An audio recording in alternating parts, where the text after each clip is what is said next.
November 3ನೇ ತಾರೀಕು ದರ್ಶನ್ ಹಾಗೇನೆ ಪವಿತ್ರ ವಿರುದ್ಧ ಚಾರ್ಜ್ ಫ್ರೇಮ್ ಅನ್ನು ಮಾಡಲಾಗುತ್ತೆ. ರೇಣುಕಾಸ್ವಾಮಿ ಕೊಲೆ ಆರೋಪಿಗಳ ವಿರುದ್ಧ ದೋಷಾರೋಪವನ್ನ ಮಾಡಲಾಗುತ್ತೆ. ದೋಷಾರೋಪ ನಿಗದಿ ಮಾಡಿದೆ ಸೆಷನ್ಸ್ ಕೋರ್ಟ್. ಇವತ್ತೇ ಒಂದು ಕುತೂಹಲ ಮತ್ತೆ ನಿರೀಕ್ಷೆ ಇತ್ತು ಚಾರ್ಜ್ ಫ್ರೇಮ್ ಬಗ್ಗೆ. ಇವತ್ತೇ ವಾದ ಪ್ರತಿವಾದ ಎಲ್ಲ ನಡೆದು ಡೇಟ್ ಫಿಕ್ಸ್ ಆಗುತ್ತೆ ಅಂತ ಹೇಳಿ. ಆದರೆ ಇವತ್ತು ಕೆಲ ಆರೋಪಿಗಳ ಪರ ವಕೀಲರು ಗೈರಾಗಿದ್ದಂತ ಹಿನ್ನೆಲೆಯಲ್ಲಿ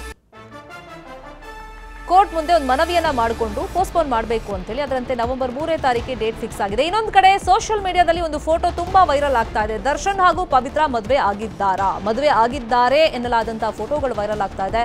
ಪವಿತ್ರ ಕೊರಳಲ್ಲಿ ತಾಳಿ ಇರುವಂತಹ ಫೋಟೋ ವೈರಲ್ ಆಗ್ತಾ ಇದೆ. ಮದುವೆ ದಿನ ಇದನ್ನು ತೆಗೆಸ್ಕೊಂಡಿದ್ರು ಅಂತ ಹೇಳಲಾಗ್ತಾ ಇದೆ. ಯಾಕಂದ್ರೆ ಫೋಟೋದಲ್ಲಿ ಇಬ್ರು ಮದುಮಕ್ಕಳಂತೆ ಕಂಗೊಳಿಸ್ತಾ ಇದ್ದಾರೆ.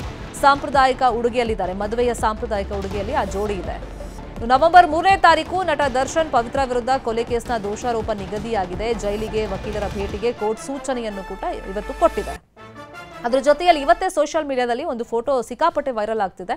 ಆ ಫೋಟೋ ತೋರಿಸ್ತಾ ಇದ್ದೀವಿ. ಈ ಫೋಟೋದಲ್ಲಿ ಪರ್ಟಿಕ್ಯುಲರ್ ಆಗಿ ಅವರ ಡ್ರೆಸ್ ಇರ್ಬೋದು, ಜೊತೆಗೆ ಪವಿತ್ರ ಗೌಡ ಕೊರಳಲ್ಲಿ ತಾಳಿ ಇದೆಯಲ್ಲ, ಮದುವೆ ದಿನ ಇದನ್ನ ತೆಗೆಸ್ಕೊಂಡಿದ್ರು ಅಂತ ಹೇಳಲಾಗ್ತಿದೆ. ರೀಸೆಂಟ್ ಆಗಿ ಅಂದ್ರೆ ರೇಣುಕಾಸ್ವಾಮಿ ಕೊಲೆಗೂ ಮುಂಚಿತವಾಗಿ 10 ವರ್ಷದ ರಿಲೇಶನ್ಶಿಪ್ ಬಗ್ಗೆ ಪವಿತ್ರ ಗೌಡ ಒಂದು ವಿಡಿಯೋ ಫೋಟೋಸ್ ಎಲ್ಲ ಶೇರ್ ಮಾಡಿದ್ರು. ಆಗ ಸೋಷಿಯಲ್ ಮೀಡಿಯಾದಲ್ಲೇ ವಾರ್ ಆಗಿತ್ತು ವಿಜಯಲಕ್ಷ್ಮಿಗೆ ಮತ್ತೆ ಪವಿತ್ರ ಗೌಡಗೆ. ಅದಾದ್ಮೇಲೆ ಆದಂಥ ಬೆಳವಣಿಗೆಯನ್ನು ನಾವು ಪ್ರತಿದಿನ ಗಮನಿಸ್ತಾ ಇದ್ದೀವಿ. ರೇಣುಕಾಸ್ವಾಮಿ ಕೊಲೆ ಆದ್ಮೇಲೆಲ್ಲ ಏನಾಯಿತು ಅಂತ. ಇಬ್ರು ಸದ್ಯಕ್ಕೆ ಪರಪ್ಪನ ಅಗ್ರಹಾರ ಜೈಲಲ್ಲಿದ್ದಾರೆ. ಕಾನೂನಿನ ಸಂಕಷ್ಟವನ್ನ ಎದುರಿಸ್ತಾ ಇದ್ದಾರೆ. ಮತ್ತೊಂದು ಕಡೆ ಈಗ ಈ ಫೋಟೋ ವೈರಲ್ ಆಗ್ತಾ ಇದೆ. ಇದು ಮದುವೆ ದಿನ ಅವರಿಬ್ರು ತೆಗೆಸ್ಕೊಂಡಿದ್ದ ಫೋಟೋ ಅಂತ ಹೇಳಲಾಗ್ತಾ ಇದೆ. ಇದೇ ವಿಷಯವಾಗಿ ಇನ್ನಷ್ಟು ಡೀಟೇಲ್ ಆಗಿ ಇನ್ಫಾರ್ಮೇಶನ್ ಕೊಡ್ತಾ ಹೋಗೋದಕ್ಕೆ ನ್ಯೂಸ್ ರೂಮ್ ಇಂದ ನೇರ ಸಂಪರ್ಕದಲ್ಲಿ ಕನೆಕ್ಟ್ ಆಗಿದ್ದಾರೆ ನಮ್ಮ ರಿಪೋರ್ಟರ್ ಗೀತಾ.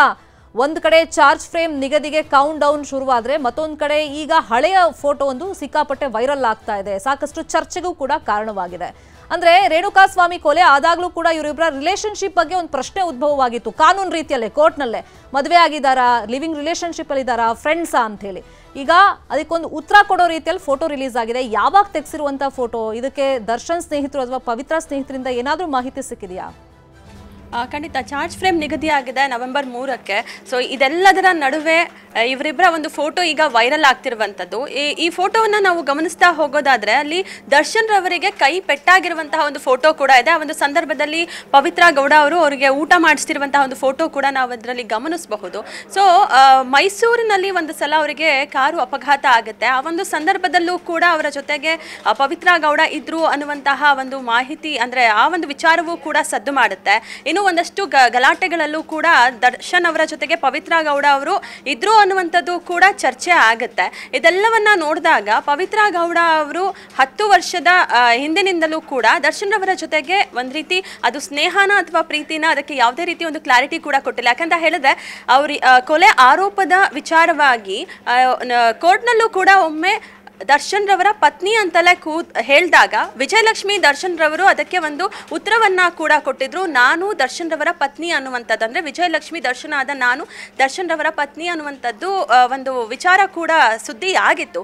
ಇದೆಲ್ಲವನ್ನ ನೋಡಿದಾಗ ಈ ಒಂದು ಫೋಟೋಗಳು ಈಗ ಏನು ವೈರಲ್ ಆಗ್ತಿದೆ ಆ ಫೋಟೋಸ್ಗಳನ್ನ ಗಮನಿಸಿದಾಗ, ಯಾಕಂದ್ರೆ ಇವರಿಬ್ಬರ ಒಂದು ಫ್ರೆಂಡ್ಶಿಪ್ ಆಗಿರ್ಬೋದು ಅಥವಾ ಇವರ ಒಂದು ಪರಿಚಯ ಆಗಿರೋದು ಅಂತ ಹೇಳಿದ್ರೆ ಜಗ್ಗುದಾದ ಸಿನಿಮಾದ ಶೂಟಿಂಗ್ ಸಮಯದಲ್ಲಿ ನಾನು ಹಿಂದೆನೇ ಹೇಳಿದೆ.